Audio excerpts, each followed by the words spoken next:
नमस्ते दोस्तों, अगर आप एक ऐसी कहानी सुनना चाहते हैं जो आपके दिल को छू ले, जो आपको सोचने पर मजबूर कर दे, तो इस कहानी को अंत तक जरूर सुने। ये सिर्फ एक कहानी नहीं, बल्कि एक हकीकत है जो हमारे समाज में कहीं न कहीं हर रोज घटती है। बरसात की हल्की फुहारें पड़ रही थी। मिट्टी की सोंधी खुशबू हवा में घुली हुई थी। गलियों में छोटे छोटे बच्चे कागज की नावें बनाकर पानी में बहा रहे थे। कुछ बच्चे हंसते तो कुछ खुशी से तालियां बजाते। पानी की हल्की लहरों पर उनकी छोटी छोटी नावें तैर रही थी, मानो सपनों की दुनिया में विचरण कर रही हों। एक बच्चा वही खड़ा उनकी खुशी को देख रहा था, लेकिन उसकी आंखों में वो चमक नहीं थी जो बाकी बच्चों की थी। उसकी आंखें गहरी थी, जैसे जीवन की कठिनाइयों ने उनमें कोई खास कहानी लिख दी हो। उसने भी बचपन में कागज की नाव बनाई थी, मगर अब उसके हाथों में कागज नहीं, ईंट और मिट्टी थी। उसके दिन सुबह से शुरू होते और देर रात तक चलते, मगर उनमें कोई खेल नहीं था, सिर्फ काम था। कभी किसी दुकान के सामने भारी बोरी उठानी पड़ती, तो कभी किसी होटल में जूठे बर्तन धोने पड़ते।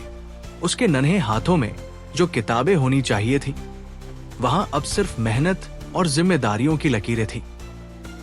जब भी वो दूसरे बच्चों को स्कूल की वर्दी में देखता, उसकी आंखों में एक सपना तैर उठता, लेकिन सपनों से पेट नहीं भरता।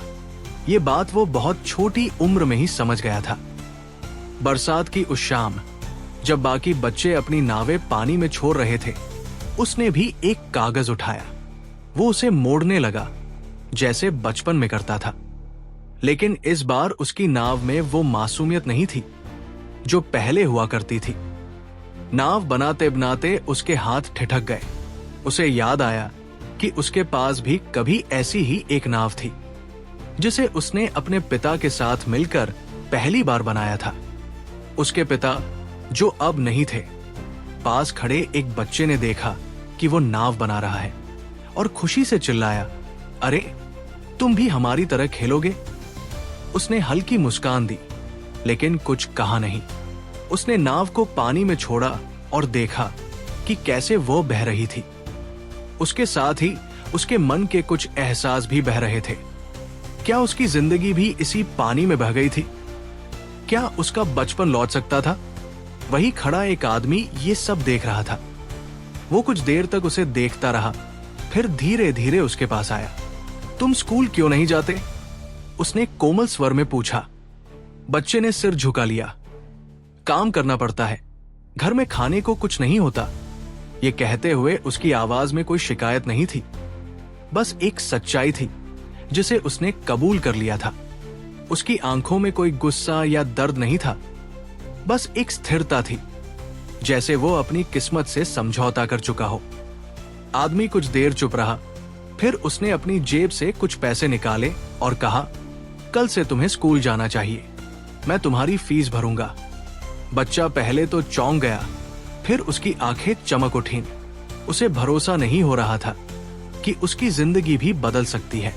अगले दिन जब बाकी बच्चे स्कूल के लिए निकले, वो भी उनके साथ था। उसके हाथों में अब कागज की नाव नहीं थी, बल्कि किताबें थी। उसकी उंगलियों में अब खेल का समय नहीं था, लेकिन अब उसके पास भविष्य की उम्मीद थी। उसने पीछे मुड़कर एक बार उन गलियों को देखा जहां उसका बचपन बीता था। वहां अब भी बच्चे नावें बहा रहे थे, मगर इस बार उसने तय कर लिया था कि उसकी नाव यूं ही नहीं बहेगी। बारिश की बूंदें अब भी गिर रही थी, लेकिन इस बार उसकी आंखों में सिर्फ पानी नहीं था, बल्कि उम्मीद की रोशनी थी। समय बीतता गया। अब वो बच्चा धीरे धीरे पढ़ाई में आगे बढ़ने लगा। हर दिन उसकी आंखों में एक नया सपना पलने लगा।